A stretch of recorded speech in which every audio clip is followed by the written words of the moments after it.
നമ്മൾ കൊല്ലം ബീച്ചിലേക്കാണ് വന്നിരിക്കുന്നത്. ഞാനും ചേട്ടനും കൂടെയാണ് പോയത്. അത്യാവശ്യം നല്ല തിരക്കൊക്കെ ഉണ്ടായിരുന്നു.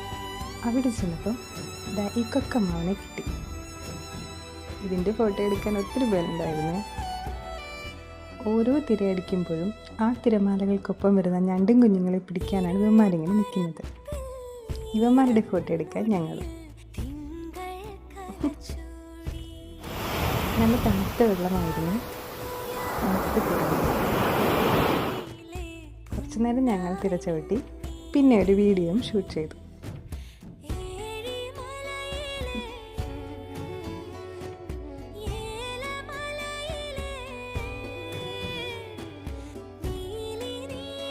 ഇന്നത്തെ വീഡിയോ ഇത്രയുള്ളേ. ഞങ്ങളുടെ വീഡിയോസ് ഇഷ്ടപ്പെടുകയാണെങ്കിൽ ലൈക്കും സബ്സ്ക്രൈബും ചെയ്യണേ. ടാറ്റാ.